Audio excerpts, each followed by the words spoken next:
For sure. Less than 3 months later, she just called me and said, Uncle, I didn't know what happened. They just called me that I'm fired from my job. I'm like, what did you do? She said, I didn't do anything. So we believe in God she's gonna get a good job. I didn't know either she put it in the offering, either she increased what she's giving to God or not. But I'm just using that. I realized now when God was speaking to me that I need to reteach this teaching on giving. Then when I said you don't have to give, you get to give, people need to understand that giving is a matter of honor. Yes. That simply because they don't give, that doesn't mean you just put $1 in there or you just walk out every time. You are not honoring God. And when you don't honor God, you get what everybody else gets because you are no longer unique to God. And it is your uniqueness to God that allows God to fight your battle. God loves the whole world, but He has a special relationship with His children. God is the Father of everyone He has created. You can be related to God without being in relationship with God. Remember we taught that. Yeah. If I have a child and the child has my last name and my DNA, but if the child never called me, I can't locate the child. Like people now, who has father in America here? All these absentee fathers say, I don't know my daddy. But if they find the daddy today, either the daddy acknowledges that's my daughter or not. If they do DNA test, are they related or not? DNA test will confirm, yeah, that's the daddy. You are related, but they are not in relationship. Yes. A lot of us are related to God, but are not in relationship with God. How do you strengthen your relationship with God? You strengthen your relationship with God with fellowship and with giving. It's like me. Let's say I drink. And I'm always telling the boys that hang out with drinking, say, man, I love my wife. Jesus, I love that woman. Every time I'm with us, I'm always talking about how much I love my wife. Pretty soon they will say, you know, we're tired of you talking about your wife, and you're always hanging out with us. How come you don't hang? Oh, no. I love you guys, but I love my wife. They're pretty soon they say, you lying. If you love your wife as much as you claim, you will be with her, not with us. We claim we love God. This is how the Bible says, for God so loved the world that He sang? No. For God so loved the world that He danced? No. For God so loved the world that He gave. Oh, I love God. And the best God can get from you every day is $1 every week. It's been a tough week. Were you in the emergency hospital all week? No. Did your house caught on fire? No. The tornado that passed through St. Louis, did it knock off your roof? No. All of a sudden, did they tell you have 6 months to live? No. Oh, so because it's been rough in the market, now the one who takes the brunt is God. No. Simply because we are no longer under the law, doesn't mean we do not honor God. Giving is a matter of honoring God. But the church has abused it by teaching on tithing because they want to scare you into loving God. The Bible says in the New Testament, there's no fear. Why? The Bible says perfect love casts out fear. Yeah. The first time God showed up in a visible manifestation was on a mountain. The Bible said, God told Moses, He said, tell the people to purify themselves. In 3 days I will visit them. And when God showed up, He showed up, the Bible calls it the advanced glory of God. God has not really showed up yet. It was advanced glory. The mountain was on fire. Everything was cracking. And people draw back. And they eventually told Moses, say, Moses, that's cool. Tell the God, we want to hear you, not him. His voice is scaring us. So the first time God showed up, everybody was afraid. And God said, I need to find a way whereby you run to me instead of running from me.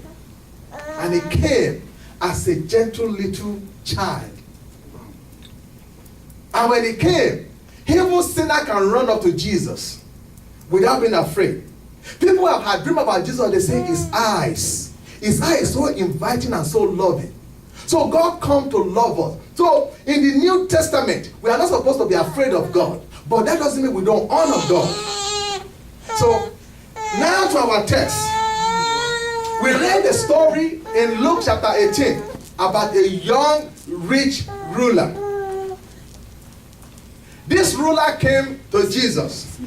He said, good master, what can I do to inherit the kingdom of God? Jesus was saying, how are you calling me good? None is good but God. Why? Because he doesn't understand what it means by good. Oh, we use good anyhow. Oh, that's a good food. That's a good car. That's a good weather. That's a good this thing. So he was just using good anyhow. And Jesus said, you don't even know what you're talking about.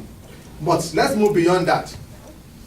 He said, okay, since you want to know what to do to inherit the kingdom of God, you will not steal, you will not bear false witness, you will not commit murder, you will honor your father and your mother. Did you hear the word again? Honor. He said, all that I've done, and because Jesus never lies, the guy must have been keeping those laws. Let's backtrack. They gave him a set of commandments to keep, and he said he has kept it. Another place they asked Jesus, they said, which is the greatest commandment? If you go back home, when you get back home, I want you to read it there. In Deuteronomy chapter 6, verse 5. The first law God gave him is that you will love the Lord your God with all your heart, with all your soul, and then my Bible says with all your strength. Some will say with all your might.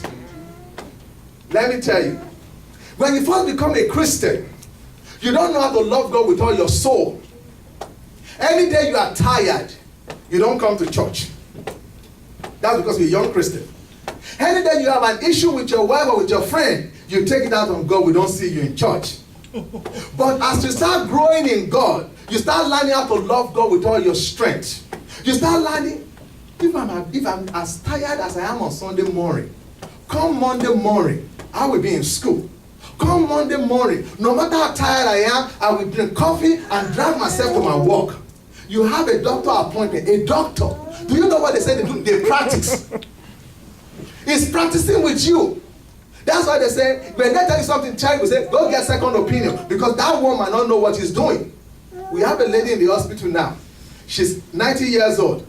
They told us that we're supposed to clean for her on Thursday. When we got to her friend now, she said, oh, so and so is not around, she's in the hospital.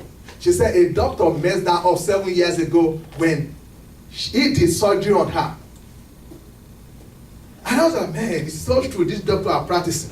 When they got to the hospital, they asked her, what's the name of that your doctor? They wanted to know. The doctor that messed you up. Yet you have a doctor who is practicing, that you will be paying. She said, be here at 8. You are already in the parking lot, 7:45. Waiting. And then when you get there, you know they will not see you until 9:15. When they come in, yes sir, and then you still pay them. But when you are tired on Sunday morning, yeah, I'm just tired, I'm just going to watch TDJ on TV. And you call that honoring God. And God has told me to create an environment that is inviting. You will not come here for me to abuse you. I'm not teaching you this so that we can pay our bill. We will pay the bill.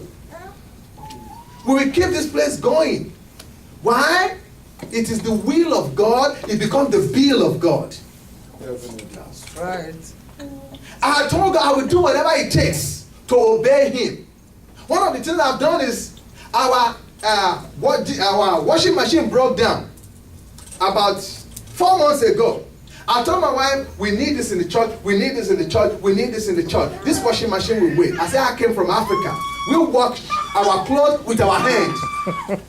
The washing machine will not spin, but if you turn on, the water will flow in. So I will put the detergent in there and put the clothes there and let them soak. When they finish soaking, I wash all of it one by one, put it in a bowl, and then drain the water out, fill it up, rinse it, squeeze it, and go and dry it outside. My house is fenced. Anybody looking, why are they drying their clothes outside? It's none of your business. That is one of the sacrifices I've made for the last 4 months. And then when I finally decided, I said, you know what? We bought the curtain, the church is presentable now. I can now take care of this need. We went to Home Depot on a Memorial Day to look for a washer. When we got there, my wife said, I would like to buy a Maytag, but they're too expensive. I said, let's just go. We've been obeying God. Let's see what God will do. We got there. The Maytag washer with all this latest button, energy saving, use 70% less water, that should cost like 800, was on sale for 6 something. Then when we got there, the man said that price is not right. I'm like, uh-oh. He said everything is 10% off. We got the washer, everything came to 5 something that would have cost 900. Then they said, I would have called my brother-in-law to come and haul away the old one and pay him $50. They said, we deliver. and will haul away the old one. Free. Free. Yeah. Hey. So I know that if I do not give you what God wants us to give you, I'm charging you. That's why I'm speaking this, and I'm speaking it in love. So here is a man who said, I've kept all the laws. You don't like it. That means he understands how to serve God with all his soul. Because you know how to